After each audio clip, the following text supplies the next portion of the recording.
Welcome back to the Statesman's Table. We discuss politics, culture, and foreign affairs. Today we'll be discussing worthy headlines. These are The U.S. House plunges little children into darkness as they wait for buses with the change of daylight savings time. The U.S. launches new strikes against Iran. NATO allies finally starting to pay their fair share. Political controversies shaking up the midterms. And with Iran, can the U.S. really maintain its position as the world superpower? And did Lindsey Graham really die of a heart attack? all these points will be discussed and more on the Statesman's Table.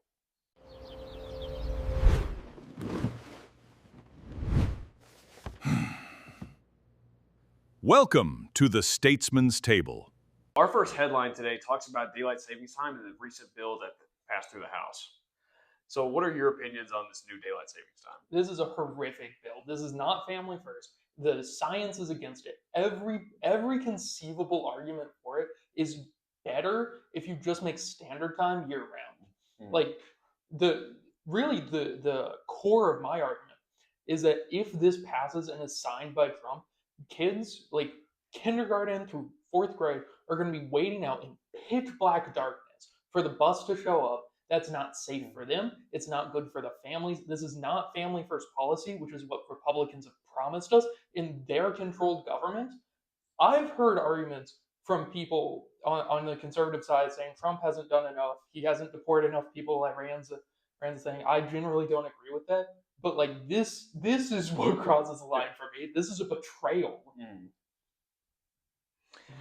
Yeah. So let's look through the facts. The House passed this last week. This has to go to the Senate, right? It's many people in the Senate are actually skeptical of this bill because in 28 states, the sun will be down until 9 p.m. Is this not dangerous for schools and children, our most vulnerable population? These kids will be waiting at bus stops. Drivers will be more tired. Our circadian rhythm is built upon the sun. And if we wake up 3 to 4, 5, 6 hours without the sun, this will disrupt our sleep, and this will lead to more negative health effects, which is what these supposed proponents of this bill say, even why we even have this bill. They're saying this will lead to less heart attacks, but we need to have the sunlight in the morning. And if we take away the sunlight in the winter months, are we not detrimenting ourselves already? Exactly. And the scariest part is something very similar already passed in the Senate a few years ago. And so it's very likely this is going to pass again. This is what I find this a really scary deal. Most of the time I hear things passing in the House and the Senate. I'm skeptical it will go anywhere because everyone's divided on everything. But this is something that we've seen bipartisan agreement on, and it would be a disaster. But I've also seen bipartisan pushback. Like Senator Tom Cotton is a very disproponent of this bill, and then also many Democrats, especially I think it's more of a geographical problem. Those who are on the eastern United States aren't affected much by it. Obviously, we are all affected by this, but they aren't affected to the extent as many in the western and northern states. And so I think that it will come down to a geographical issue. And the worst part about it is that the northern states obviously have less people, they have less representatives, but the good thing is that the Senate, it's 2 people, it's 2 representatives per state. So I think it'll be tough for this to get past cloture in the filibuster, but I don't think crazier things have happened in the Senate process. I mean, it would be, at least in my opinion, the biggest failure of the Trump administration. I know that's a controversial take, probably especially with you, but it is what I would find a betrayal out of everything he's done. I'm okay with Iran. I'm okay with. Now here's the thing. Not as many. I would be fine with moving the clock twice a year, but it's the fact that we're moving to daylight savings time as permanent. Exactly. There are 2 different times. So there's standard time, which is what we switch to in the spring, or we switch from in the spring, and what we switch to in the fall. What they're proposing is that we don't switch back in the fall, and then it's permanent forever.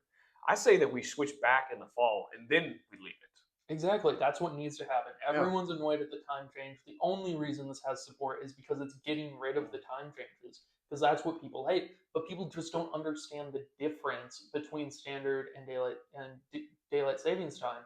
And there is an important distinction because Mm. one would be a good change that nearly everyone would get behind, and the other is dividing the country. Now, hold up. Let's talk about where daylight savings time even came from. So, daylight saving time was a construction in the First World War, and it was made to give more hours during the summertime. Mhm. And so, sure, we get more hours in the summertime, and that's what we went to standard. It was even here in Arkansas, the sun sets at 9 o'clock. Yeah, Sure, that's fine. But in the winter, if we stayed at that, the sun wouldn't rise until 9 o'clock here, right. which is insane. I would rather sacrifice, the sun setting at 7 o'clock in the Yeah. summertime? Why do we need the sun at 9 p.m.? Right. Why? Right. There's Anyone no who good. enjoys the sun can get up earlier. It's a Yeah. lot harder to go the other way. The proponents of this, because they get a little more sun, it's a lot easier for them to wake up earlier, then move children back an hour. This would change all schools. This would disrupt work schedules. Like the changes that would need to be implemented just to make it safe to implement would disrupt everything about normal life. Yeah. How would this affect air travel? It would just make it a lot more inconvenient. You'd be driving for your 9 a.m. flight in complete darkness. Mhm. It would increase accidents. Nothing would be good about it. Think about this. Think about if you took a extended flight. You get to you're flying for 8 hours. Okay, so your flight gets delayed. You start flying at 12. You get to your destination at 8. You get through say if you get through TSA pretty quick, you got to go drive somewhere for 5 or 6 hours. It'll be 9 o'clock and it'll still be dark outside, and you are most definitely sleep deprived and jet lagged. Mhm. Without that circadian rhythm starting and you getting the head start and your body getting the sense that it's awake now, we're going to see so many more accidents because of this bill. Yeah. And it will lead to, obviously, humans adapt.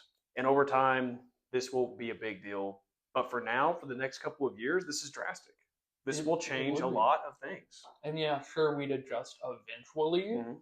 but it would take some real getting used to for everyone involved. It would put people in danger on every level. It would just be unpleasant for everyone involved. How many lives must we sacrifice for this? For a little more sun in the winter. Yeah. How many are we going to sacrifice because of this bill? I say that we call our congressmen right now and we propose an amendment to this bill. You call your congressman's office and say, hey, I want you to propose an amendment that instead of switching to permanent DST, we go to permanent standard time. And this would alleviate all debate. I think it would alleviate all debate. I agree. I would fully support that. That would be family first. That would make life more convenient for everyone. That's what needs to happen. And what do you say to those who say that, this isn't such a big deal? Why should we even care?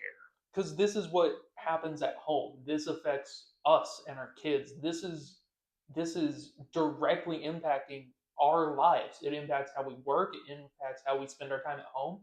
Everything we do on a day-to-day will be impacted by this. You can't say the same for something like the Iran war. And I want to add to this, it's permanent. So it would take another slow trudge through the House and through the Senate in order to change this. And I don't see it happening for another 20, 30 years. Yeah. So this is extremely important now. If we don't want to risk that, your loved ones, your friends, your family may be affected by this, and this couldn't be reversed, at least not for a long time. So this is an extremely important segment of what our politicians are doing and how Congress is acting in 2026. Yeah. So now moving on to a little less important news. U.S. has launched additional strikes against Iran. What do you make of that? I just think it's another failure of negotiations. I think that, okay, if we look at the story, supposedly, the U.S., because of the MOU, said that the Gulf of Hormuz was open and that ships could pass. The U.S. stated that ships could pass through. And then there seems to be proponents or coalitions within the Iranian regime that are starting to attack ships moving through the Strait of Hormuz. And I think this is because they see this as them losing their leverage in negotiations. Because their main point in leverage before signing the MOU was, hey, we have the Strait of Hormuz. Right. And we can control 25% of the world's oil. And because they signed the MOU because they wanted to stop fighting, but Yeah. they gave up their biggest piece of negotiation leverage. And so I think there are internal coalitions within the Iranian regime that were like, hey, we just lost our biggest leverage point and we need to get that back. So we're going to start trying to control it a little bit more. And I think that the U.S. seeing this as as some kind of aggression, I mean, obviously. Right, yeah. And so this is aggression. And the U.S. sought more additional strikes to take it. What I heard I recently watched the J.D. Vance Joe Rogan podcast. So straight from the vice president himself, he was saying that these additional strikes by the U.S. were taken directly at these forces attacking ships. They're not bombing Tehran. They're not bombing they're bombing these people who are shooting at ships and sinking ships in the Strait of Hormuz. So does this spell another prolonged Middle East conflict? Is this the defining factor? I mean, almost definitely not. Like, that's not what Trump wants. That's not what Vance wants. That's not what Rubio. Like, no one in the administration has given any signal that they're going to commit to a forever war. But I think they're also not willing to lose. I think we are. I think they're not willing to lose. I think they see this as a turning point for the administration, and they're willing to do what it takes to come out on top. And so I think when you use a term like forever war, it might look like that for a little bit, but it's not going in that direction. That's not what anyone wants. What I fear is that because the U.S., I'm not going to say we had to launch additional strikes, but because we are a force in the Strait of Hormuz, we do have to protect ships if we say, hey, the Strait of Hormuz is open, right? Right, yeah. This gives Democrats ammo to be like, hey, they want to keep this war going on.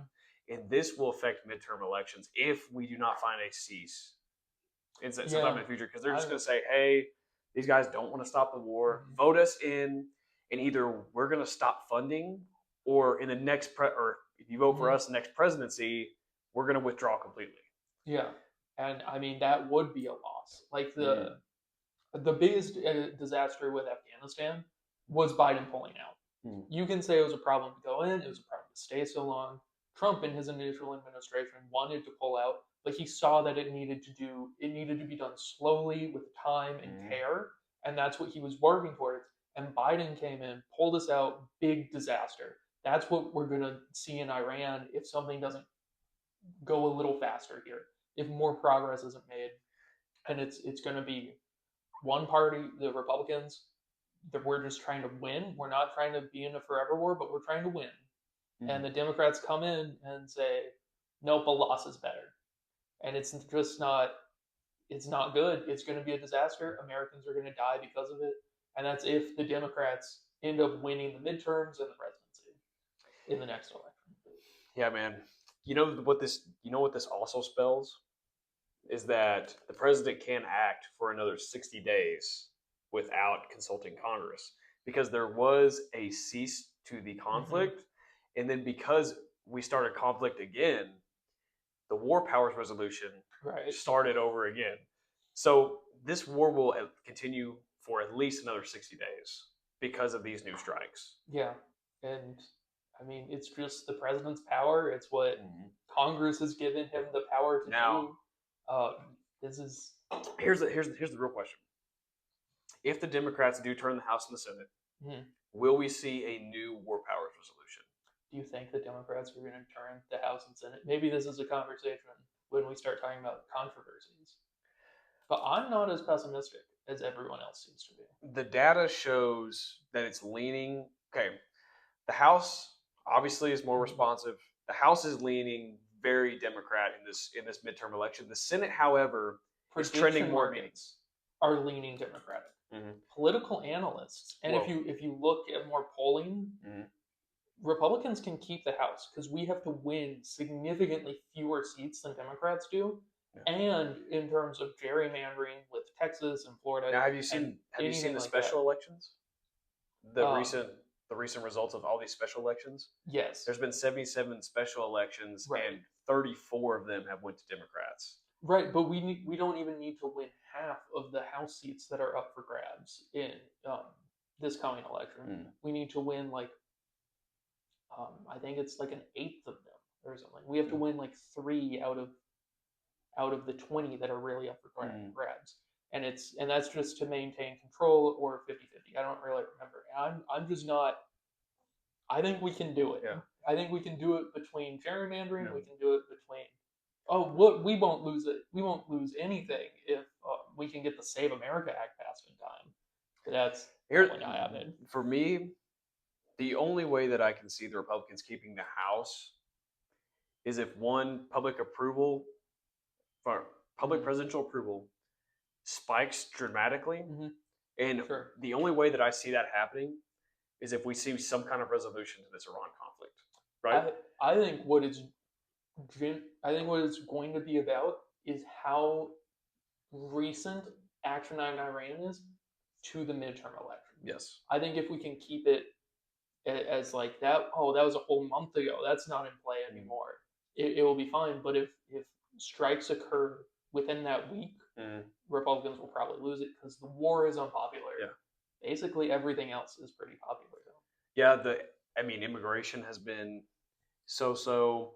I will say that many Americans are probably satisfied with how we have enforced immigration, how we have closed borders. Immigration is really a party split. It's not going to be a determining factor in winning or losing the House. I think that the main factor will be whether the public approves of what Donald Trump has done these past 2 years. And that completely hinges now based on foreign policy. Yeah, it's the Iran war right now. If we can get some domestic things pushed through closer to the midterms, if we could get the war resolved, like there are a lot of ways Republicans can keep the House right now. Even if Republicans just work on a more local level, like Texas has done, to just create more seats. But that's going to be a massive success. Back to my question though. When I said if Democrats win the House and the Senate, House or even Senate, like maybe if they even win just the House without the Senate, and the war is still going on, will we see a new war powers resolution? No,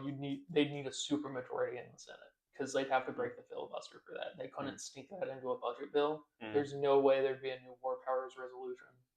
And even if there was, there'd be a big court battle about it, about whether or not it's constitutional, because the Constitution does lay out that the president is the commander-in-chief of the military. They only missed by 2 votes last time they tried to bring up the war powers resolution.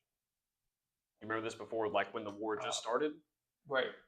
They missed the filibuster by 2 votes. So if we do see, if the Senate does move to a majority Senate. Right, but it's a matter of Republicans playing with their team. Like it's, and I don't think enough Republicans would switch over. I think the Democrats would really need at least close to a supermajority. They need minimum 53, 55. I was about to say they need 55 seats. Because I can only see 5 Republicans switching. Right. Especially if Donald Trump, if Donald Trump is still in power, I could see if they did want to, after the 2028 presidential election, if then the war powers resolution came up, which if a Democrat wins, I don't see this happening at all. Right. But if this did happen then I could see more Republicans switching over. Yeah. Because that would be a big campaign thing of being like, hey, I helped us not get into more protracted wars spurred on by a rogue executive. Big thing to go back home and say once your president is out of office. That's a big thing to do. Yeah, I generally agree with that. Even like once the Democrats in power, we'll need to put some more caps on his power. But as long as Trump's in office, I want basically unlimited power. Okay, he can do whatever he wants. Okay. Right now, how does that spell for future presidents? So, Democrat president comes in power. You want their power capped.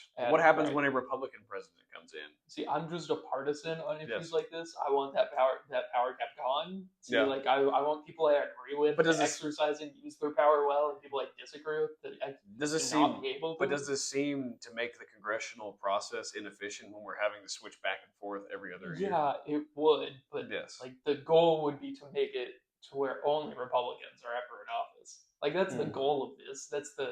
That's what we're playing for here. The goal of politics is to see our ideas brought into power, brought into practice. I mean, politics are is the practical use of philosophy or morality. And the goal of politics is to see your philosophy and morality brought into practice. Mhm. And I think because of that, I'm very, very much Republicans need more power, Democrats need less power. I don't care as much about the mechanisms because it's about the goals I wish to see achieved. What about you? Do you think Well, that's unachievable? Moral? I think that Congress is an institution, right? Congress is an institution, has many rules, many procedures. These have to be worked in the right way. So I forgot who this was that said this, but he said you can have policy all day, but I'll beat you every day with procedure. And so, yes, maybe it would be good to cap a president's power once your side is not in office, but that would only spell disaster for you in the future. So it would be best to just curtail a war powers resolution altogether, no matter what. Right. No matter what. Right. Well, what would really be best is some reform on voting rights or voting privileges, as I would rather call them, in that you don't have crazy people get in power who want to do all sorts of things like freeze rent or seize the means of production or like. Are you alluding to the New York mayor or? Yes. Yes, he should never have gotten power. I mean, there's clearly needs to be some kind of reform with voting. Like it should not. Now wait, right. have you seen how the recent mayoral races in Los Angeles have went? Oh, that's just fraud. Yeah, it had 1,000%. Just fraud. I mean, for everybody who doesn't know, Spencer Pratt, who is the more legitimate candidate, was winning in every poll ahead.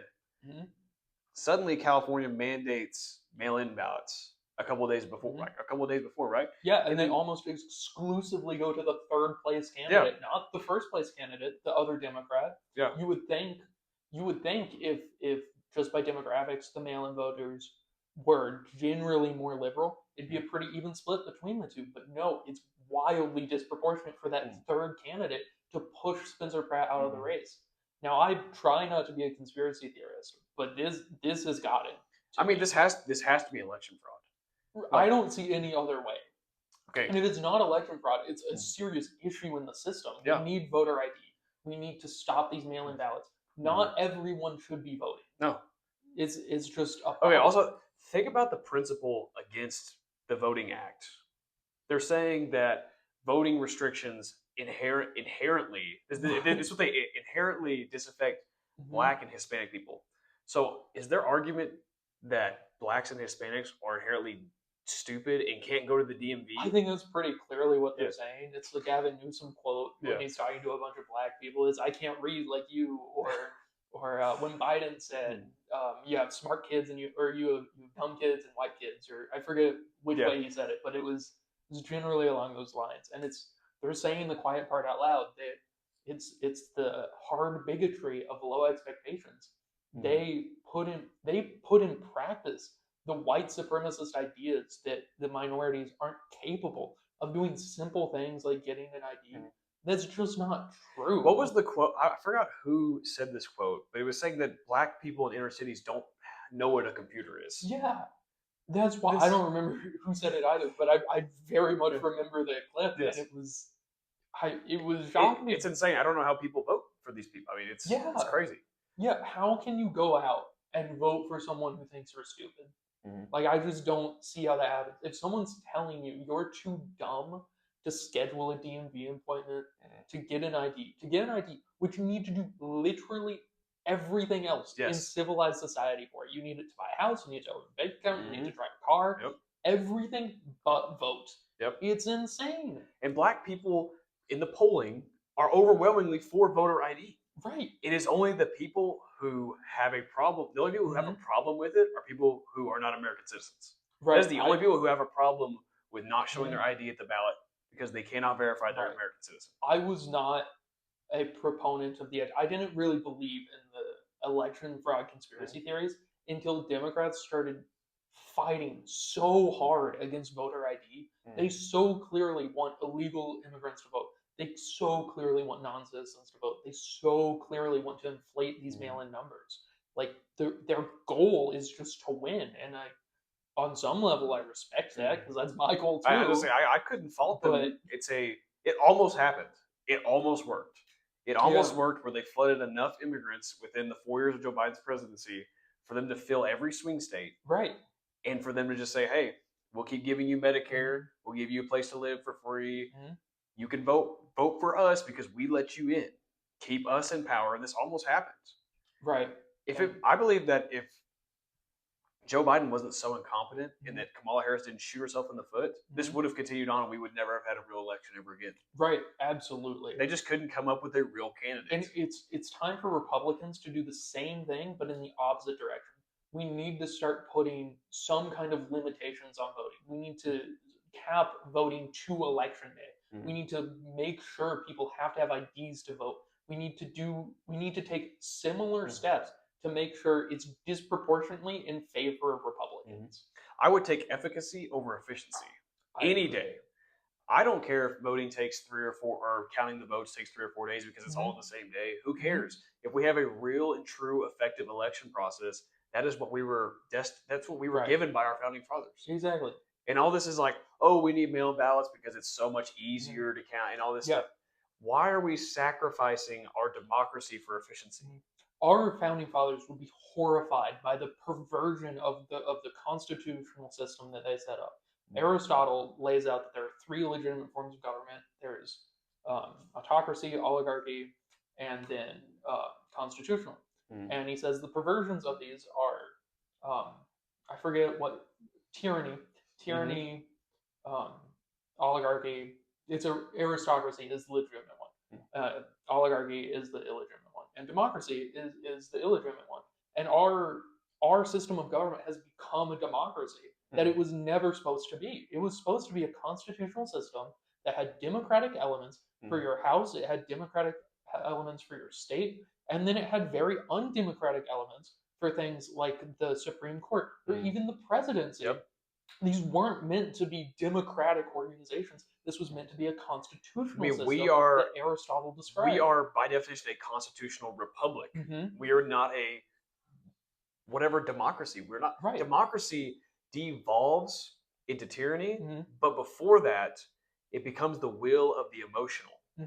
Exactly. And the politicians are incentivized to appeal to the most people as possible instead of actually having true grounded principles. And I believe this is what we're seeing today. Our constitutional republic is devolving into a democracy, which will then, if we don't change something, devolve into tyranny. That's exactly right.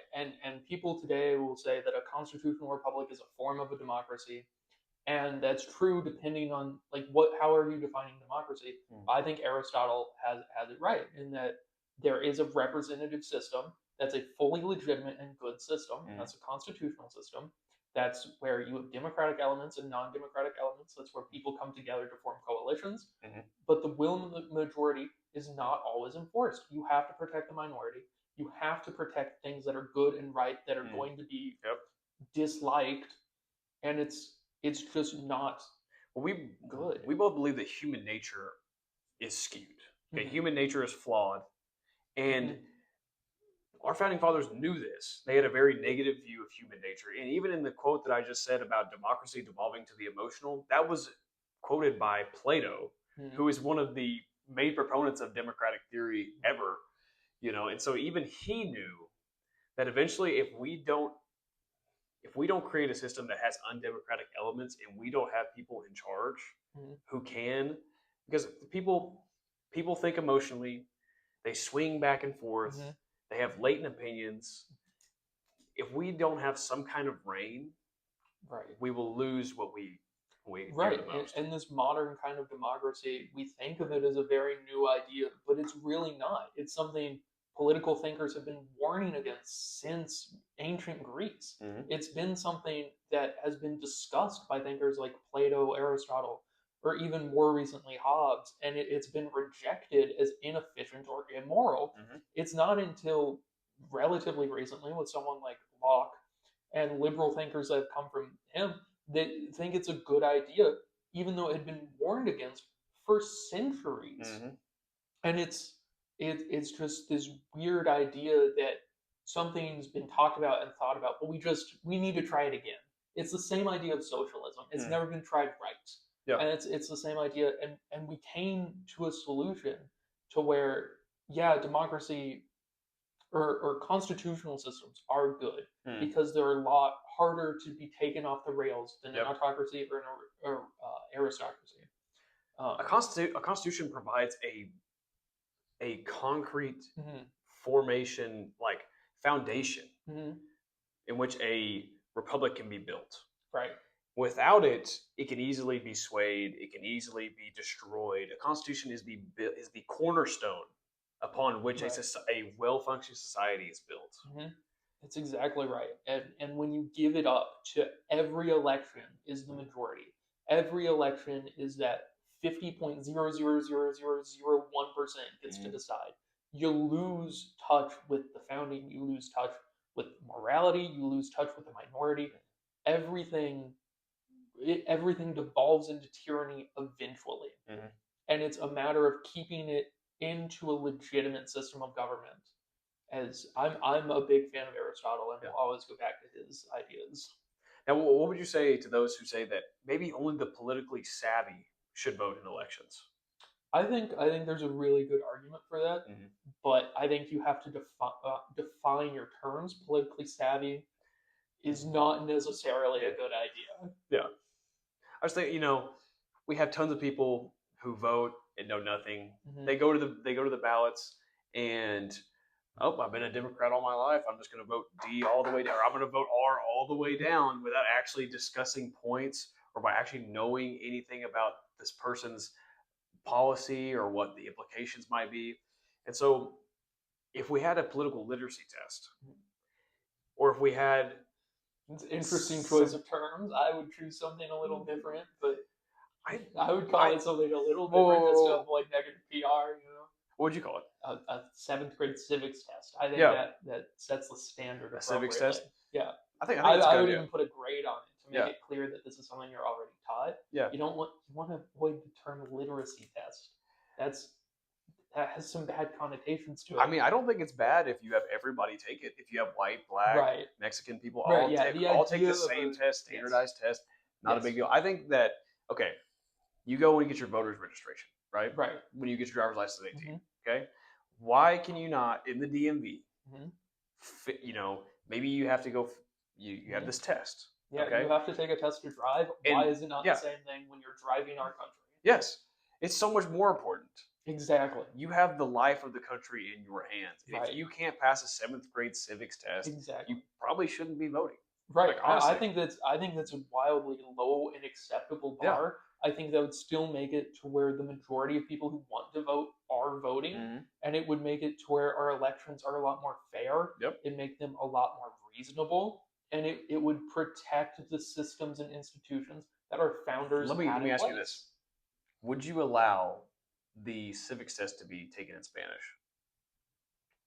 I think it depends. Hmm. I think it really does depend. I think someone who's trying to learn English has come here recently, really loves America, but is having a hard time with the language. I think they should be. So could allowed that be to an exemption? for taking it in Spanish? Mhm. I think you should allow it in very common languages Mhm. like Spanish, but I think you need to make sure that the contents are very American. Mhm. And it's a matter with the content, not necessarily the language. Mhm. I think even have something on there that's like, I'm learning Yeah. English. Because I think that's more important than knowing it. I Now, think what if? learning it is Okay, so if we're expecting someone to at least know civics, Mhm. right? Right. How are they able to learn this in Spanish, or how would they even be able to vote, knowing what a politician's background is, knowing what their stance is, Right. without knowing English? So, Right. But, like, we live in the internet age. yeah, Google Translate exists. This is a reasonable thing. You don't even have to have Spanish translations of the Constitution. You just have to have Google Translate. Yeah. You have to have politicians put their policies open to the public. Yeah. And then again, I think it's important that immigrants learn English, not necessarily that they know it perfectly right off the bat. I think they need to be learning it. And I think that's would this that's not the be another reason why. incentive for them to learn if they want to vote? It Yeah, would okay. be, but I don't think it's right to restrict them from the opportunity to have the privilege to vote Mhm. because they're working towards English. But Because shouldn't learning a language is but wouldn't they very wouldn't they difficult already at be a able later age. wouldn't they already be able to somewhat take the civics test if they have already become American citizens? Because obviously Mhm. you cannot get a driver's license if you're not or in most states, not California. Right. You should not be able to get a driver's license unless you are an American citizen. Mhm. So obviously, I don't know what the requirements are. You should live here for like at least 5 years or something. It's something like that. Something. So if that time you haven't learned English and you can't take the 7th grade civics test, I See, I I don't think know. there's a I good don't point, know. but 7th grade civics tests are going to have English words that you wouldn't come across in your day-to-day life. Mm. Like amendment, Yeah. you're not saying that in your day-to-day life. You're saying something like change. Okay, or but like you like are that's- voting in people who are effectively might propose amendments. right. So shouldn't they but know you would what they're voting understand for? the concept. Yeah. And it's just a matter of like specific words that are going to really like you're only going to be talking about them in terms of politics or in terms of even the civics. But that's why it's a I think civics test. that's That's why it's a civics test, is that you should be able to know these things. And if you get them wrong, if you fail the civics test, I mean, go get a tutor, go get learning to know, hey, an amendment is how we change our Right. constitution. Okay, and that is huge Right. in having an informed voter. I think our voter base should be informed because right now we're very uninformed. Right. honestly. I think a driver's license test you should need to know English for because Yes. road signs are in English. Then you will have to respond to English words while you are driving. Mm. I don't think that's necessarily true with voting. I think you can be an informed voter while knowing broken English because when someone gives a speech, when someone puts out an ad, you can put it in Google Translate and you can learn. And if you know the concepts and ideas of how our government works, if you understand the founding of this country, you understand the ideals of what a politician is, you'll understand it in Spanish. Well, And if I you think do, you would know these words anyways because these words are very. I mean, not necessarily, because if you're just learning English, you're not learning the political terminology of the country. And I think that's different than learning day to day English. And again, learning a language at an older age is very difficult. And what it really comes down to is Cuban immigrants fleeing a communist regime in Cuba. I want voting, but like should others, I don't immigrants be necessarily. assimilating? Absolutely, that's the point Okay. of immigration. The point of immigration is to assimilate. Mhm. If you're not willing to assimilate as an immigrant, Okay. you shouldn't be here. But also, with your argument that you just stated, Right. you said that we should get our civics test when we're receiving our driver's license test, right?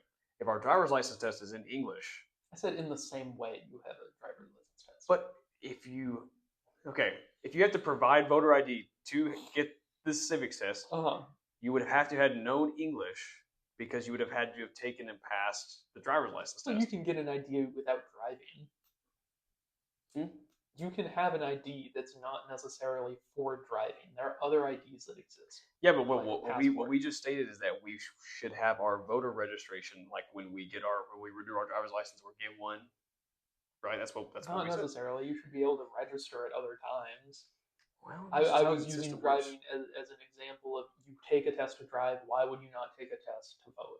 Because it's infinitely more important than driving. There are millions more lives at stake when you're voting than when you're driving. And I think it's more important to take a test at that point to understand what the parties are, to understand how this country was formed, to understand the Bill of Rights, at least, if not all the amendments to the Constitution. And I think that's fine. I think that's great. I agree with you. I just think that for us to have an informed voter base, if we were already going to have an English-only driving test, we should have an English standard. It should be standard across the board. And I think you need to learn the words. Obviously, you need to learn the systems. You can't do this if you only know Spanish. You can't do this. You cannot be assimilated to American culture, which is what we want and what we think immigrants should be. You cannot be assimilated without learning English. That's simply just impossible. But you can be assimilating while learning English. You can. And that's my point. I think it's important that an immigrant is learning English in order to have the privilege of voting. I don't think it's necessarily important that they know it perfectly yet. and that's the distinction. But I don't think they would need to know it perfectly to pass a 7th grade civics test, especially if they are politically literate enough to want to vote.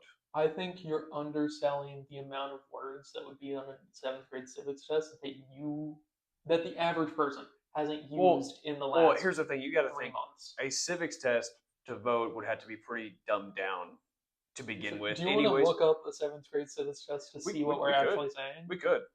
I think that obviously, I don't think that this test that we're creating would be fair. Like, it would be a civics test. Mm-hmm. That you would have to have some knowledge, but I don't think that it would be something insane. I don't think that it would be anything. I think you could study for it probably about a couple days and figure it out. Thought my computer was muted. Yeah. I found one. So, words like federal.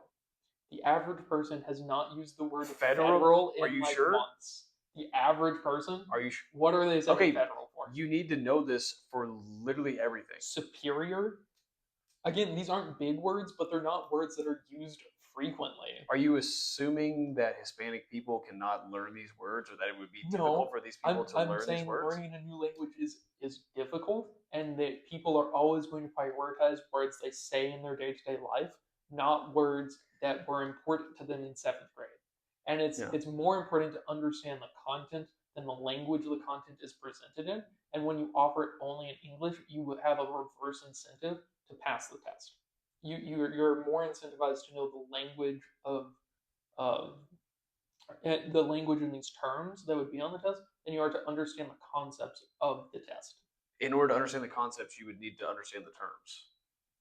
Some language you would need to. But you can understand the concepts in Spanish or in English. You don't have to to understand what an amendment is. You do not need to know the word amendment. You would need to know the concept amendment. But if you're going to make if you're going to make an informed vote, you're going to need to know how this works within the political system, because this is going to get talked about immensely, especially if there ever is an amendment being proposed. Yes, but you're listening to things in a language you're more comfortable with. You're gonna Google things in a language you're more comfortable with. You're gonna get translations. The point of the civics test is to show that you care about the foundations of politics, and it would.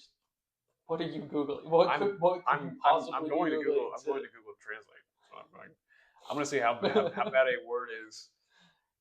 Like, well, whatever the Spanish word is for amendment, let's say. Colonies. Like there are lots of things. I want to take this now and see how well I do. I think I'd get 100. I'm gonna do this later.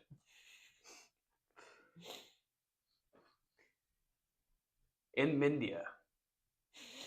Very different. It sounds very similar. It sounds extremely similar to amendment. Yeah, but you have now to wait.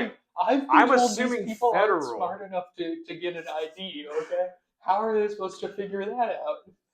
So federal in Spanish is federal. What's your point? Federal. I'm saying here? that these words are very similar because most of them do come from Latin, which is a precursor. Well, English borrows a lot of words. That's a good point. Spanish most is a of direct our governmental precursor. terms are from French, not from German. Like most of our day-to-day words. Okay, that's a good point, actually. So maybe a better example is like a Taiwanese immigrant. Yeah. Should Mandarin be offered? Because I would be pretty okay with someone from Taiwan or someone escaping China voting in an election. But does that not give way? Because China is notorious for having spies within the U.S. Right, deep cover spies. And China right now is our direct adversary within the world. Yes, I say that we would take. That's why I specified language of escaping China. Yes. And, how do you verify someone's escaping China for asylum reasons? Well, so you would do that, 1, with a civics test.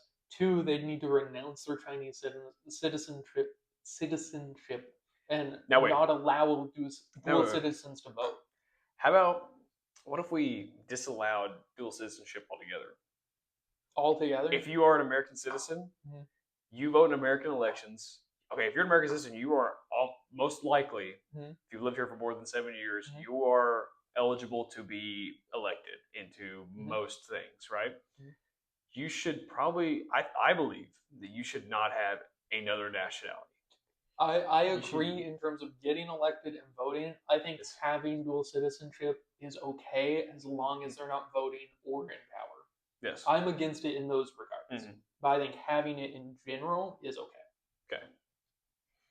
But we need our elected officials to not hold Saudi nationality, Somali, or Israeli nationality dual Right. citizenship because I agree. these directly affect our foreign policy.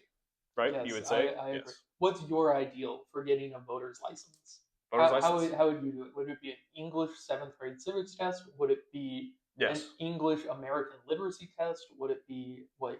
It would be a civics test. So the only difference in our position is that I think you should be allowed to take it in another language if Yes. you're making the effort to learn English and you don't. Well, because eventually you will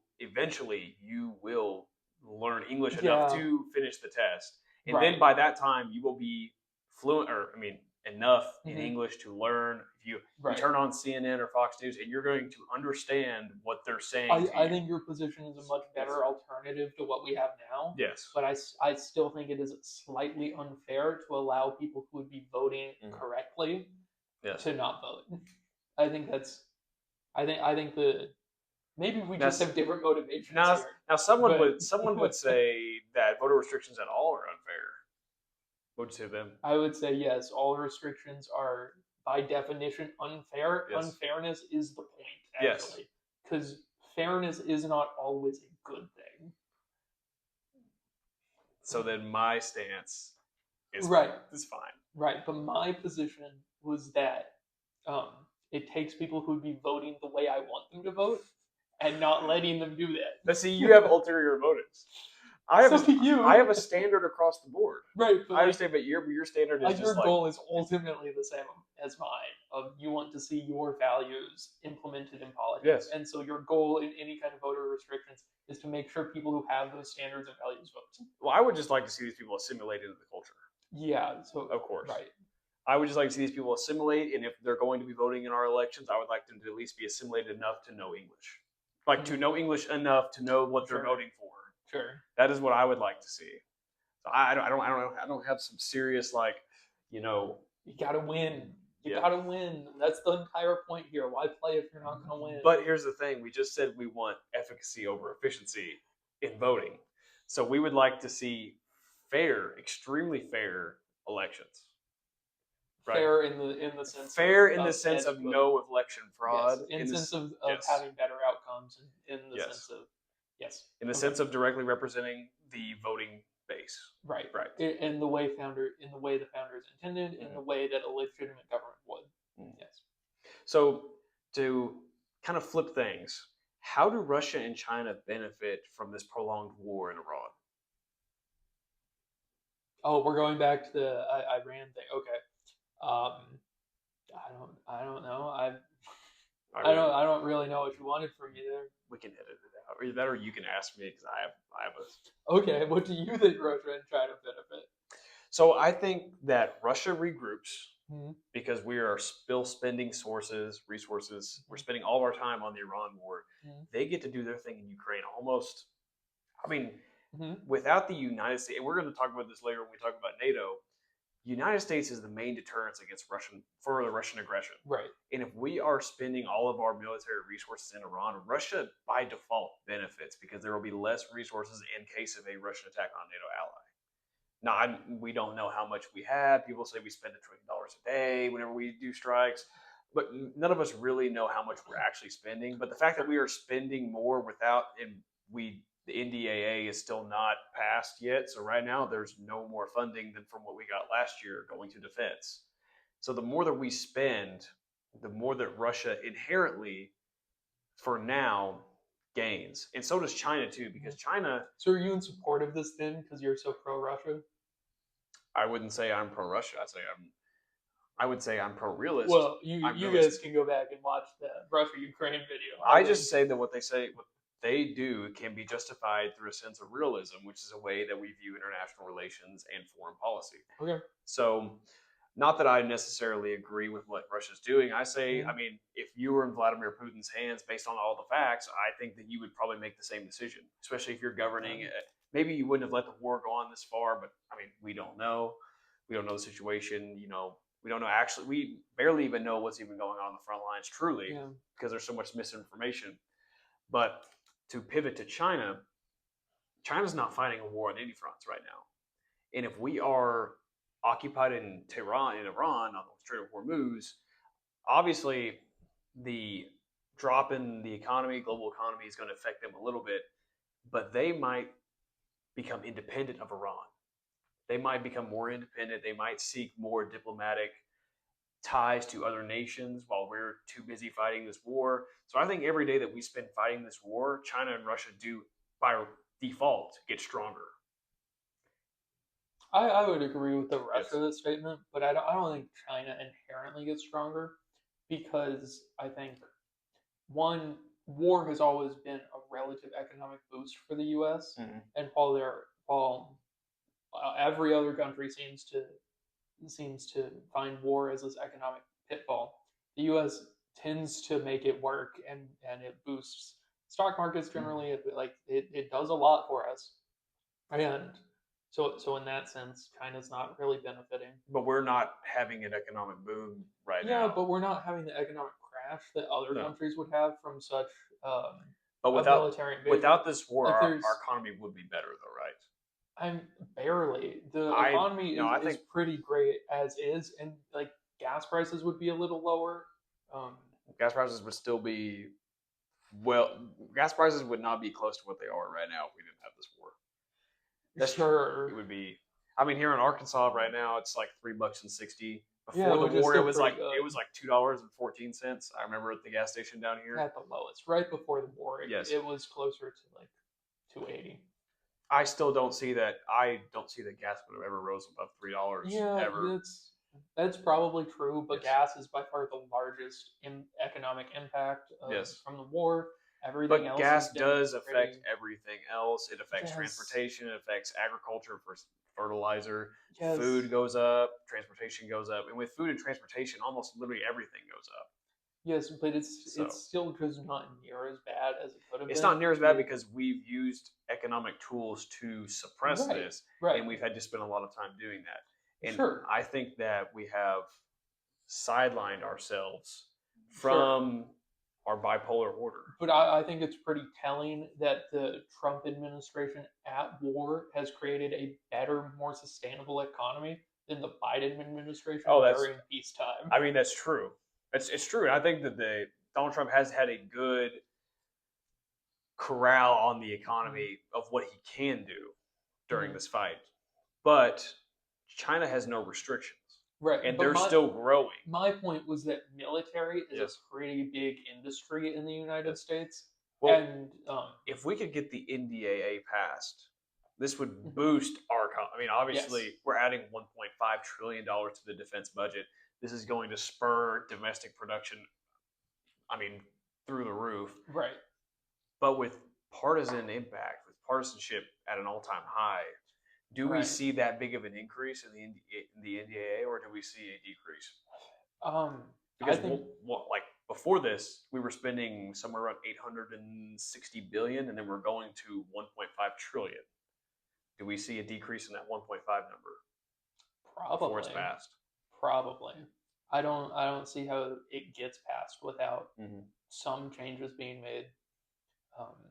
It's just, but So back to my broader point about China. Mhm. Iran has been pretty close with China in the past. They're not close allies, but they are pretty friendly. And They at least are economic allies. They Yeah. trade all the time. I mean, Right. Iran is forced to trade with them because of Right. U.S. sanctions since the 70s. yeah, like when we went to Model UN last year, I was China. Iran was my best friend. Yep. We did so much great things. It was beautiful. I was talking about it with my wife earlier. I was just reminiscing. Yep. But that's entirely besides the point. But hurting Iran does also hurt China, and as long as the U.S. isn't taking a massive hit in the way that other countries would, and as long as there is some benefit in some industries, there is the level that China is not benefiting on a relative nature. Because any amount they're growing and shrinking we're growing and shrinking to a comparable level, because it really is pros and cons on both Well, sides. if you think about it, the United States economy was bigger than China's economy, but not by much before the war. Right. Do you think this war has shrunk us down to more of an even playing field in the global economic scale? I think it's probably a little bit closer, but I'm guessing the U.S. is still slightly above, because again, I think the war hurts the U.S. and China at about the same amount, and I think it helps them at about the same amount. And I think it really is a keeping things a little bit worse for both. I don't think it's. But without increased defense spending, are we not getting behind militarily, like regards to China? Well, I brought this point up in the Russia-Ukraine episode, but the second largest air force in the world is the United States Navy. Yep. The first largest, obviously, being the United States Air Force, and it's getting behind militarily isn't a big concern to the U.S. right now. It is. But would you concede the fact that relative to before the war, because we have not replenished our resources, we are effectively, like, the gap is shrinking. The gap is shrinking right now. I mean, yeah, technically, but the gap is already so massive that it's not. I don't think it's a concern. Like the concern of U.S.-China relations is that they would be more willing to commit to any kind of military action than the U.S. would be. I think we can see that right now with Iran, in that, or really anything in the Middle East from the last 40 years. The problem has either been getting involved in the first place, or it's been committing on a lesser than ideal level, or both. And so the issue with military conflict with China would be that they would be more willing to commit. They'd be willing to take larger sacrifices. It wouldn't be that they have more military strength, because they're not realistically ever going to. I'm not arguing that they have more military strength, but I'm saying that by us continuing strikes without further backing but I'm saying it doesn't even bring it closer, because the gap is already so large. I just think that China and Russia have a net benefit from us continuing strikes. I think Russia absolutely does. I think China is a little closer. They have a benefit. China it may not be huge, but China is getting some benefit. They are getting a net benefit. Right, but they're also getting what word am I looking for?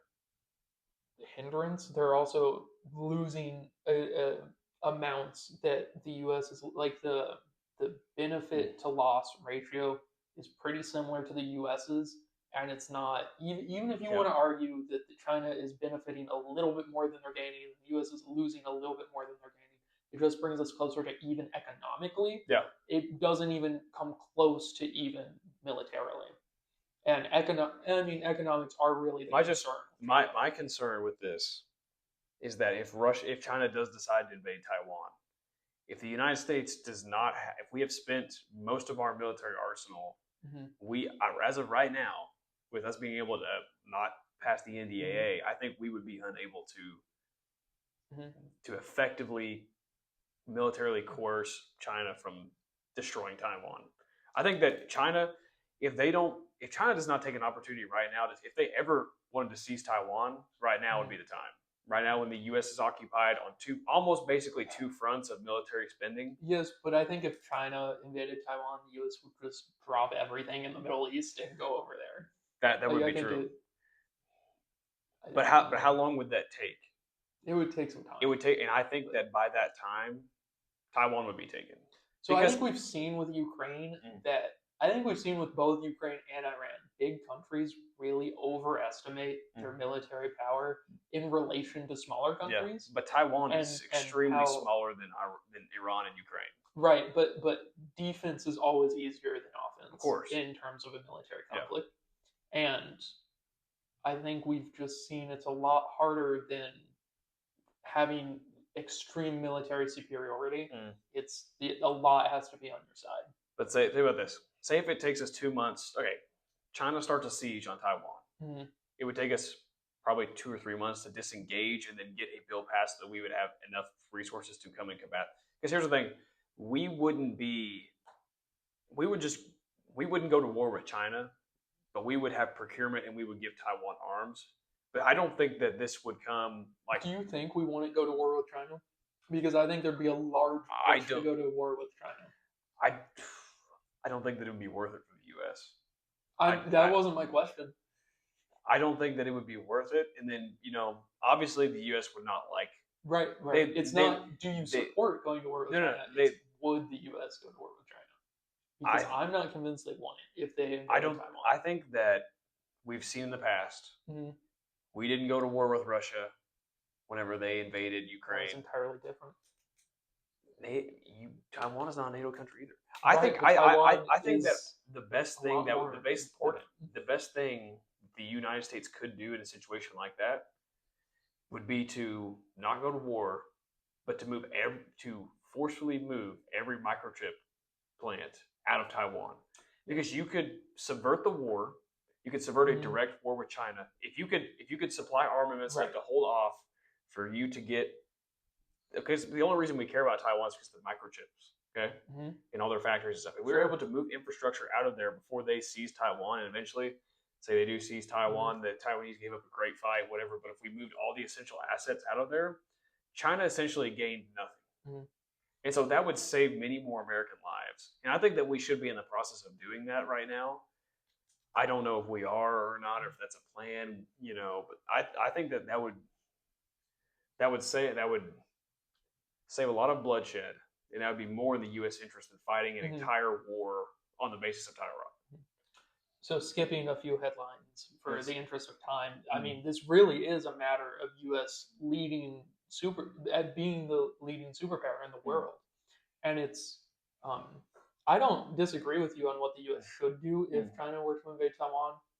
I would need to give it a little more thought, but I think there would be a very large push to go to war and defend Taiwan. Well, there's a ton of war hawks within the administration currently right now. Yeah.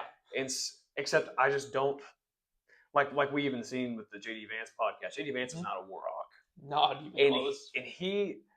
I don't see him wanting to go to war with China in this. You don't think he'd be more willing to go to war with China? Well, you got to think, China is not Iran. Right.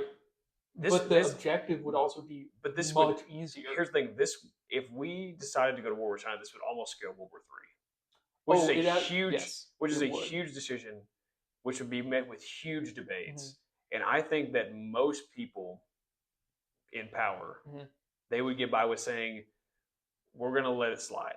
Either we're going to let it slide, or we're going to bolster up Taiwan, as we're not going to use direct military force, just like how we did in Ukraine. Because I think that the cost could be too great. The cost would be too great. But I think that's exactly the reasoning that the U.S. might. It's because World War III is really the only deterrent for China taking Taiwan right now. World War III is the fear, and it's what would definitely happen if the U.S. and China went to war over Taiwan. And I think it might happen if China were to invade, because it's the biggest deterrent in the case right now, and the goal of the war would be much more achievable than anything we've tried in the Middle East. I just be defending the country. I've just seen it now as World War III is the main deterrent. Yes. Okay. That deterrent has stopped the U.S. from getting directly military involved in Ukraine. It has stopped Russia and China from getting directly involved in Iran. Right. Obviously, we want to have a strong stance and be like, "Hey, China, we don't want you to invade Taiwan. We'll start World War III." But we kind of had that stance before the Ukraine war, right? And there has to be a line. And Russia had. I don't see it getting crossed. I think that the cost is way too great. Yes, and I think that the United States would just concede Taiwan. We would just concede Taiwan and build up for a great another aggression. I don't necessarily disagree that we should. I think that probably would be the best move. But I'm not sure it'd be the move that the U.S. would take, because it would show weakness. It would effectively forfeit our position as world police. It would make us no longer the leading superpower. This is one of our points. Is the United States being the world's policeman how the United States should move forward in the 21st century? But we do have global power, and that does give the U.S. advantages on multiple fronts. It is one of the reasons that our economy is so great.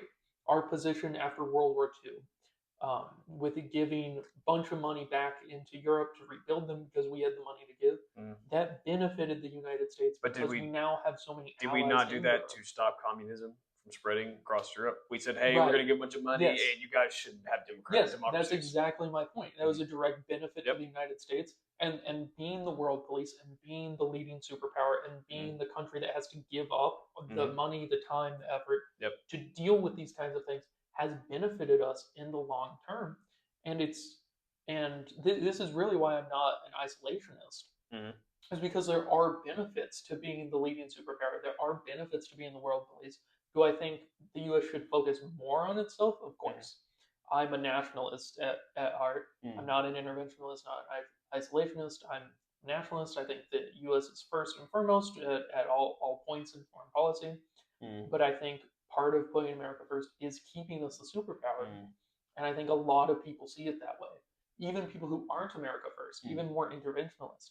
I think getting the U.S. involved in something like this, it is the biggest deterrent right now, and would need to stay that way. And us not doing anything would make us appear weak. It would make us appear like we wouldn't carry through on our threats. And I mean, going back to World War II, it was letting Hitler take all the surrounding nations that led to the massive conflict because he thought he could get away with anything. Now, I'm not saying China would do that. Xi Jinping is not Hitler, but it's the same principle. You can't give a mouse a cookie. I just see the threat or the result being way too great. Yeah, it would be like me and you agree, and I think that many people would agree with us. I think the majority of voters would agree with us. A majority. I don't think the majority of Congress or the majority of any administration would. Are hawks? Yeah. I believe most of them are hawks. And do you believe that we should change this? Do you think so I think hawks tend to be more moderate, and so they tend to get elected into more moderate positions. They fill a lot of Congress, and they fill a lot of the administration. And so I think if you have a hawkish administration and a hawkish Congress, they're going to get involved in such a conflict. Speaking of hawks, we might have one less hawk, that being Lindsey Graham, who just died the other day. Should we go into the mysterious death of Lindsey Graham? I mean, sure, if you want. I don't think it's that mysterious. There have been reports high up in the Pentagon that, let's start with the official story. The official story is that Lindsey Graham died of a aortic rupture, which is what they call the Widowmaker. Right. And he was sent to the hospital. Supposedly, Donald Trump talked to him on the phone before he died. Blah, blah, blah. There came out about a report on the Alex Jones podcast from an insider in the Pentagon that higher level generals were telling each other, and they were discussing in closed door meetings, that Lindsey Graham was actually killed in Kyiv in a Russian drone strike on a secret drone making facility.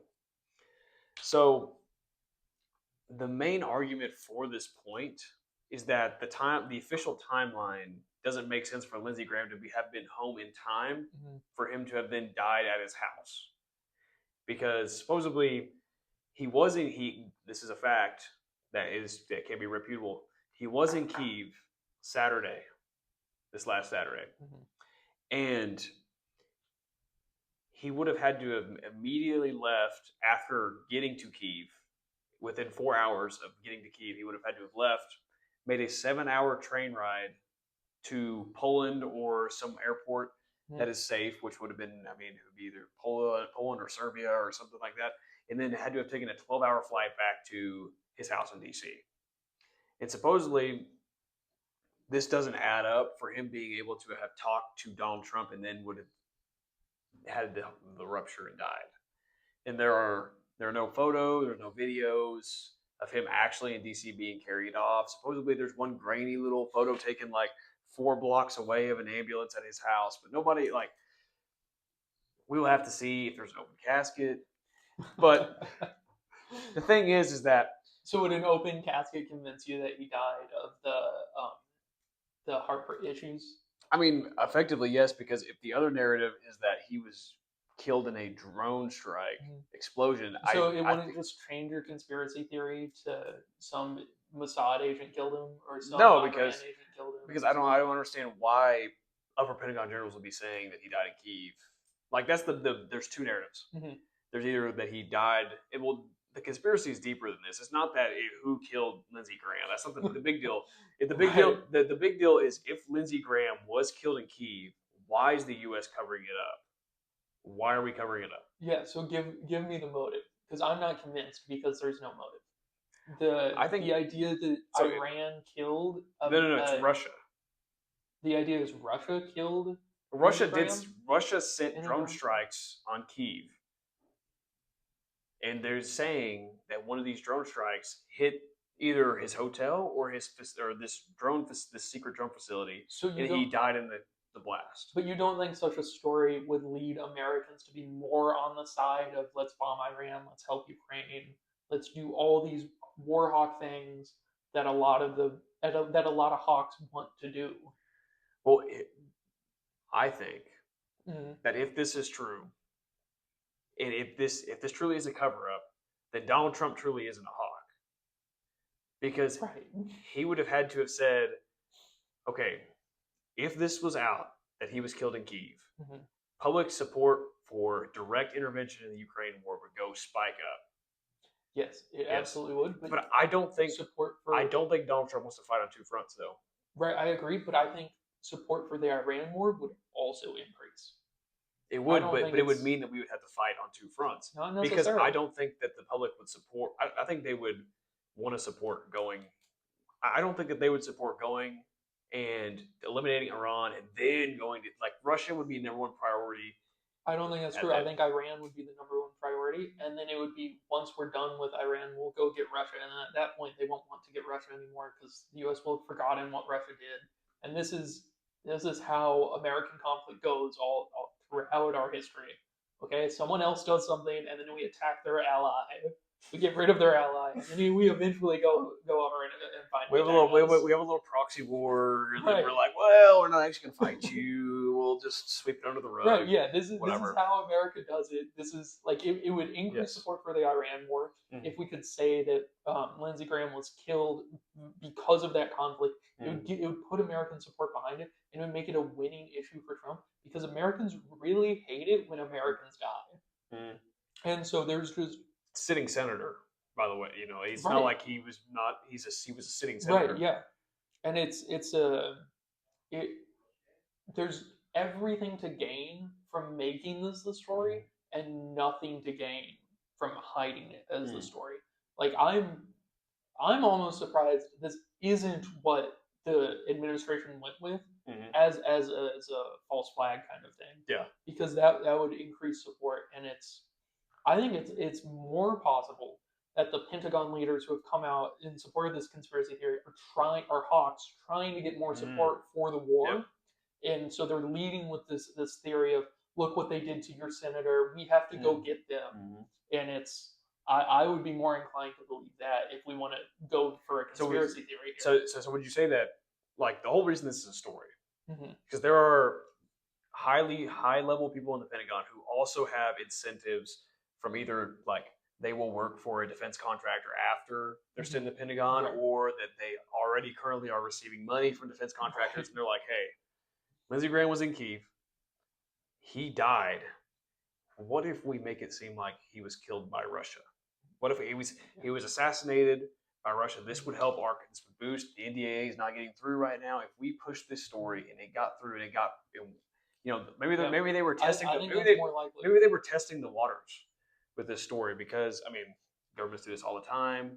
They test, they put like a fake story out there. They want to see if it catches fire. Obviously, this is pretty niche. I don't see it more in the headlines anymore. I seen it for like a day. So I think that maybe because it didn't track, they're going to pull back. This may be a false story because, and they could always walk. The thing is, they can always walk this back.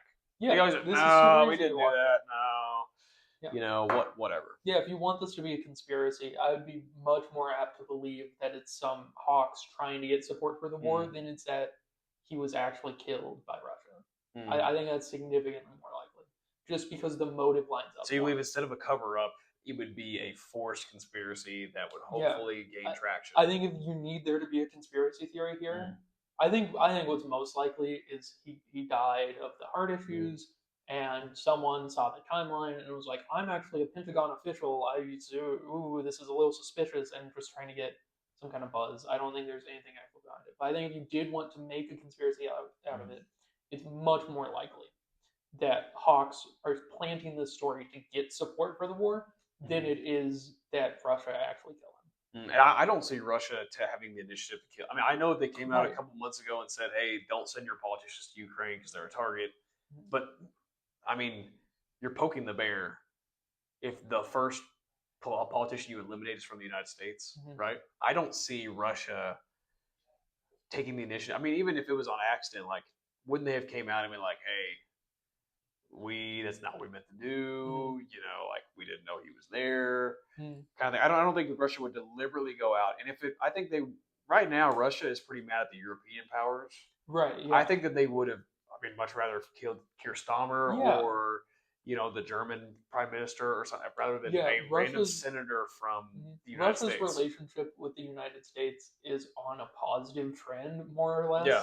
And they wouldn't do anything to jeopardize that, realistically. No, that's why I don't see it. Like, I don't see the narrative of Russia takes over Ukraine and that Poland's next, Lithuania's next. Right. It's like that would be suicide. I don't. Yeah. That's the stupidest thing ever.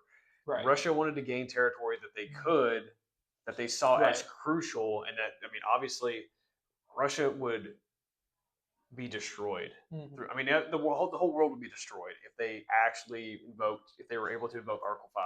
Yeah, and they just want it. I don't see any motivation here for any kind of conspiracy, and on anyone's level. I don't see any motivation for the Ukrainians. I don't see any motivations for the Russians. I don't see any motivations for anyone in the Middle East. I don't see any motivation for the Americans.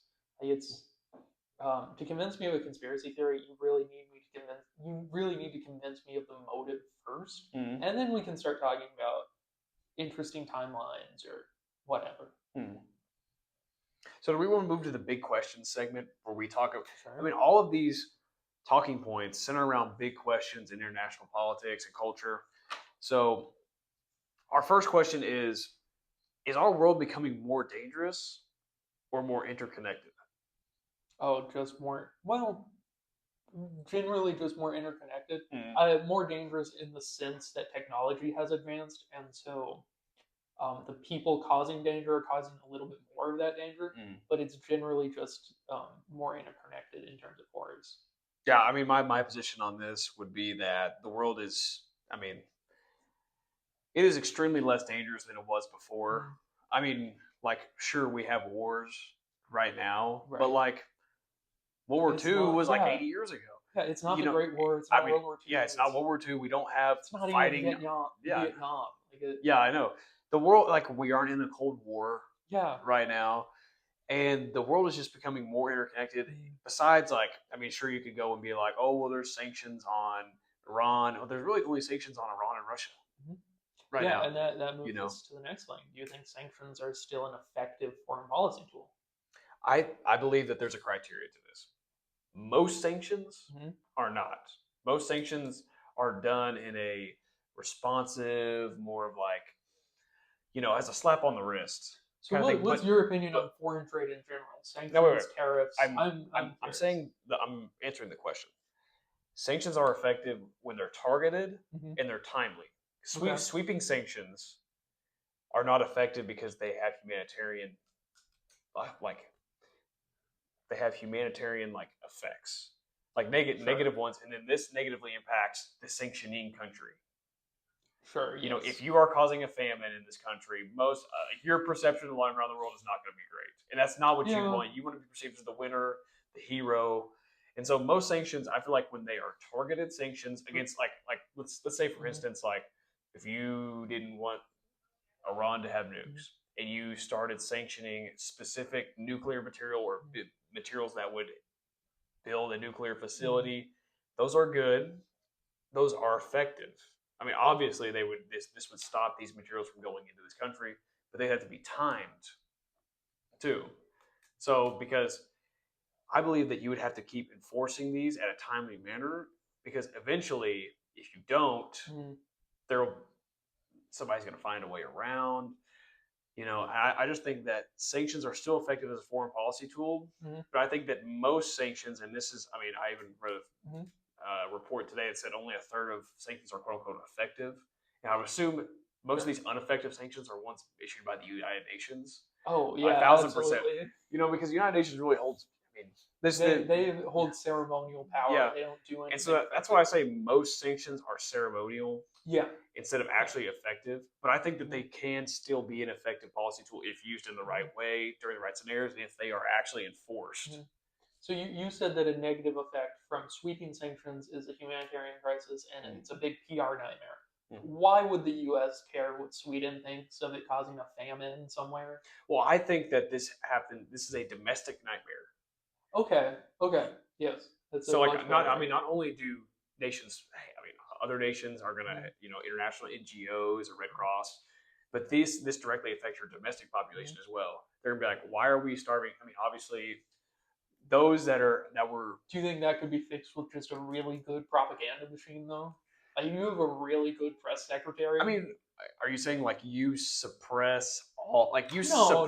all? I'm not saying like you information about suppress people. the news. You gotta have freedom of press. Yes. But if you release statements that are like all of them are terrorists, like you have a really good press secretary, you get really good. I mean, does Israel not do that with Gaza to cover up their genocide? They're like, everybody. If you are a Palestinian, you are a terrorist. That's exactly what I'm saying. Israel has been really effective with their messaging. That I don't think in the United States they haven't been effective. I think they've been relatively effective up until very recently because a lot of the bombing of schools or hospitals or anything that's a humanitarian crisis has been Hamas was hiding here. They killed the children, not us. Like we couldn't get around them. We didn't mean to, but our goal was not to target the hospital. It was targeting the base. I think generally that's been pretty effective. Because when it's pretty effective in arguments because people don't. But there are more sources. I mean, obviously, like that worked for a while. Like people in there, you have the U.S. media saying all these college kids are there's anti-Semitic. There's so much anti-Semitism rising because there's anti-Gaza. There were grains of truth in that. Like there was a rise, man. I think that it only works for a while. Yeah. Because now there are more reports coming out of children with sniper wounds. These hospitals are reporting these things, and so eventually your propaganda campaign, if not held up to the highest standard, will eventually falter. Right, but are people in Israel hearing that? Are they thinking, "Oh, we're doing something wrong," or are they thinking we're still just going after terrorists? The terrorists did this. Well, there are a lot of people. There are a lot of people. I wouldn't say half, but I would say about 30 to 40% who disapprove of Israel's current campaigns. It's just that because it's a wartime, they can't vote out any of the ruling class. And so Israel can keep on committing atrocities in Lebanon and Syria and Gaza Strip without any democratic pushback. Or the people can't do anything about it. There's been riots. Benjamin Netanyahu is notoriously an unpopular president or prime minister or whatever. Israel? Yes, he's notoriously unpopular. But because he's been at war in some form for 20 plus years, he can't be voted out of office. The Knesset's all the same. The Knesset's our parliament. And so your propaganda campaign can only work for so long. What I'm working is that your propaganda campaign can only work for so long if in the case of Israel. I think in America we have a lot more tools. But sanctions generally. You don't think if an entire party agreed, hey, this is the messaging, we could get it done to where we could get through an entire war? If you controlled social media, mainstream media, you controlled. I mean, you would honestly you would have. You don't have to control everything and everyone. You have to control the majority. Like if you have the majority, you can get your side to work together. I think you could get through it. Yeah, especially with how polarized. You could, but in the real world, that's not how that's in the case of the United States. That's not how that works. Yeah. We're too politically divided. The issue is that people aren't. The issue in doing that is that there's so many people who don't see party loyalty as a good thing; they see it as a negative, Yeah. and so they try so hard to not be loyal to whatever party they're a part of, even when it would help them out more. And I mean, that's the real issue. But if you could get it to the point to where people who were partisans, who like really believed in their issues, were working as partisans, I think you could accomplish it. But back to my point, I'm just saying that sweeping sanctions, are not the best move. Mhm. Because obviously, I mean, I don't know about me. I like to move on a moral basis. I don't think sweeping sanctions are good at all. You affect people who you're not. You're obviously, if you are affecting sanctions, you But are what if trying it's to in the punish. benefit of your country? I mean, I'm saying me personally. Right. Personally, I would not like to see random children die of hunger Mhm. because of my sanctions. I think that it would be in the best interest of your nation to have targeted sanctions. Okay. Because then you don't have domestic upheaval. Mhm. Like, imagine if U.S. is directly, like, we're not committing genocide, but we are facilitating a genocide in Gaza because of our continued. Alleged genocide. I I'm mean, not yet. I I'm mean, not yet if you, convinced it's a genocide. I mean, only 1,000,000 people or 500,000 people have died. I'm convinced it's gone a little far. I'm not yet convinced it's a genocide. So, what would it take to convince you it's a genocide? It would need to be more targeted, in my mind. It would need to be a more targeted ethnic What do you mean? cleansing. Like you would need to get out of the point where you wouldn't be able to say there were terrorists there. That's why we shot the hospital. Like, and I haven't seen evidence. So you're saying as long as they lie, it's not a genocide? No, not lie. I think as long as there's plausible deniability, like when you bomb the hospital and there were some terrorists in there, I think you have deniability But that you the hospital. how can you prove that there were terrorists in there? I think Because there are ways. But Israel hasn't done that. They haven't said, "Hey, this was the exact terrorist that was in here. We had to kill them." 68 Right, children but got the 68 children got in the way. reason to believe that there were terrorists. Well, they just say that they don't prove any of their points. They just say there was a terrorist in there. We bombed and killed 60. I mean, that child was Right. a terrorist. He was giving food to a terrorist. We sniped him. I mean, I think mistakes have been made. I think things have gone a little far, but I don't yet believe that it's a targeted genocide. I think it's just a little bit of an overzealous war at this point. I'm getting there. You've come close to convincing me at times. I'm not there yet. You just got to give me some more time. But what do you say about children coming into hospitals with headshot wounds and testicle shot wounds? See, that's bad. From like a sniper. Yeah, that's bad. Okay, would you say that these are extremely rogue assets within the IDF who have genocidal tendencies? I would say there are systemic mistakes that are being made in terms of defining terrorists or giving ideas to what people are aiding terrorists. I think there are systemic mistakes. I think there are systemic failures within the war effort, and I think we're getting to a point that it's not a good thing. But I'm not yet convinced that it's a targeted genocide against the Palestinian people. The ICJ has actually came out and said the International Court of Justice, which is a UN, which has come out and said that Israel is committing a genocide. I'm aware, and that actually convinces me more that they're not, because I don't trust the UN at all. At all? At all. But I think they're a complete failure. I think they're international propaganda. They care way too much about their idea of human rights, which is entirely unreasonable. They have things like their idea of what humanitarian crises are insane. It's so ridiculous and dumb because it's a bunch of countries agreeing on things that. But is this not agree on? Even if you don't want to call it genocide, is this not a humanitarian crisis happening in Gaza? Yes, so many people have died. Crisis happening. So then, should the UN and the ICJ then weigh in on this? I mean, they should, right? The UN should not exist. It is a failure of an organization that needs to be dissolved immediately. They're not dissolved, right? I know, but they should be. Okay, what you can argue that, but let's say this: the ICJ, there's got to be somebody who upholds the standards of genocide. Right. I mean, after we've seen that after supposedly World War II, because there has to be accountability. Yeah, the accountability is we live in a good and just nation called the United States that goes in and defeats these horrific nations And why are we like not in doing this World to War II. Israel? Because Israel is, again, I do not yet believe that they're committing a targeted genocide against the Palestinian people. I think there's a humanitarian crisis. I think Israel has gotten a little overzealous. Why is the United States not helping in this humanitarian crisis? Some organizations are, but a large part is that it's a war being fought by our allies. And in that regard, I don't see Israel as this great evil like you seem to. And I think they are an American ally that deserves American help. I don't think. I think that we should have stipulations on what Israel does with our defense technology Sure. that we give to them. Mhm. I say that as America, Mhm. as the world's global superpower, Mhm.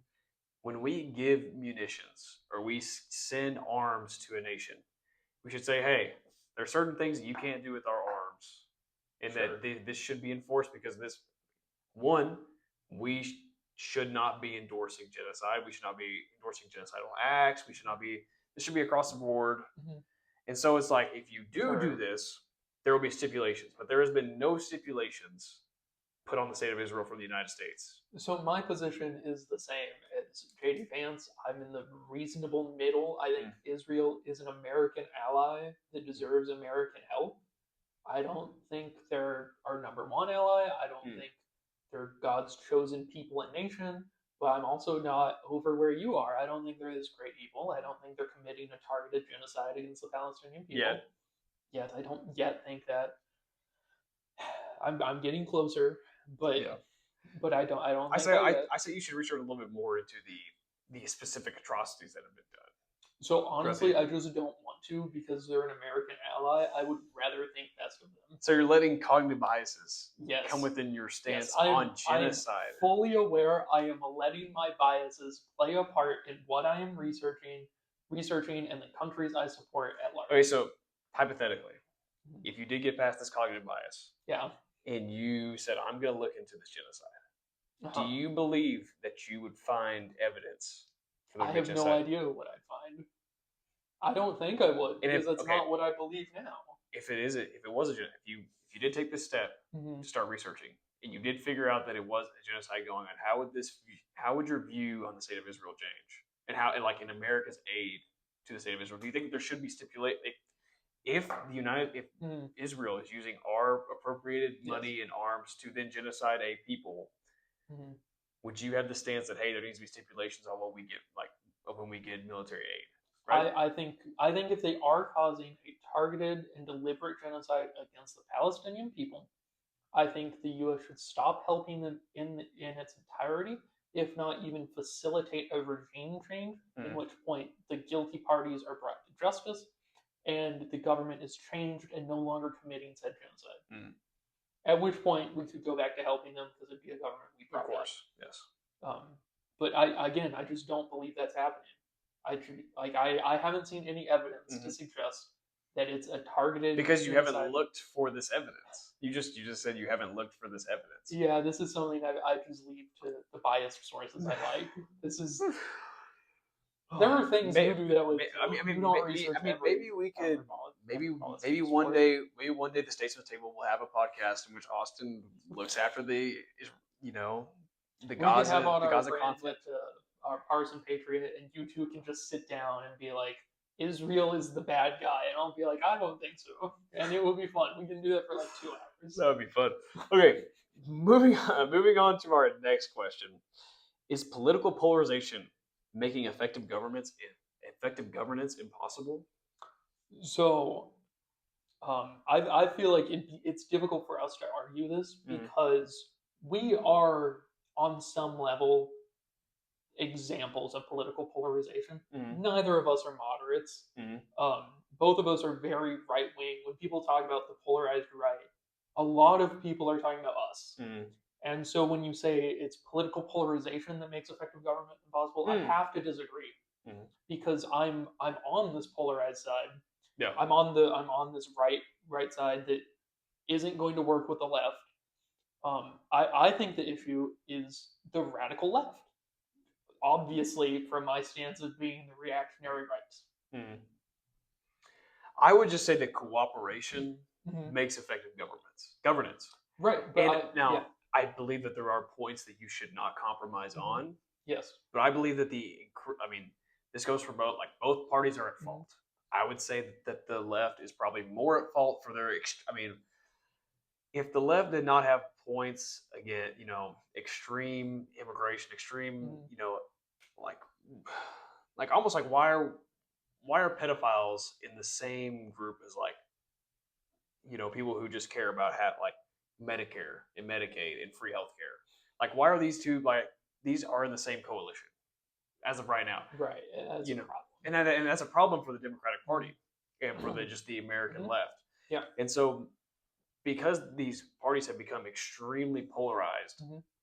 I believe that it's harder for us to have effective, like, or effective and efficient, have an effective Congress, Mhm. have an effective, especially like if we're so polarized that think about this: a president, unless he wins the midterms, effectively can't do anything the second half of his Yeah. presidency. And I think this is extremely inefficient. So I think that eventually, like right now, polarization hasn't hurt us too bad. Obviously, there are negatives to polarization, and Right. it has hurt us a little bit. But if we keep trending in the way that we're trending, Mhm. we will officially probably become a unipolar, like a uni party, or like one party will have extreme dominance, I and think we we're don't. going to see Yes. extreme shifts in the parties, and we're going to potentially see a third party or some kind because in 2024 we saw massive support Mhm. for someone like RFK. Mhm. Like he should have been invited to the debates because of the support he had, and he eventually joined the Republicans. He should have and been their the coalition. Democratic nominee. Yeah, Yeah. but I think we're going to see different party candidates. We're going to see more diversity within parties. And this is what my point would be. I think partisanship is cooperation. When Rand Paul votes against Republicans for things that he doesn't agree with the wording on, so he's going to vote against it. That's being uncooperative. Not when a Democrat has a bill that gives illegal immigrants free health care for their entire life. Mhm. That's not uncooperative. What's being uncooperative is when you don't work with people who are on your team. The way to get things done is to work with people who generally align with you. And if that means compromising on your views a little bit, that should be done. But that's what partisanship is. When I vote for a Republican that I don't necessarily agree with in entirety, that's me cooperating with the party. It would be bad. It would be bad for me to vote for Yes. a third party at that point. Yeah. And just like it would be bad for that Republican to then go vote with Democrats. So I'm not saying that, like, when we're talking about political polarization, I'm not talking about you like going and supporting LGBTQ, supporting mass Right. immigration, all this stuff. I'm just saying that the parties, instead of being like, we can see this in political graphs and stuff, there was a lot more overlap, Yes. and now there's virtually none. So has this Right. made our governance less effective? Yeah, but I don't necessarily think that's a bad thing Okay. inherently because Okay. again, I believe the things I believe, and Yes. I'm on this more But further but right. the answer to the question is that political polarization has made effective governance less efficient.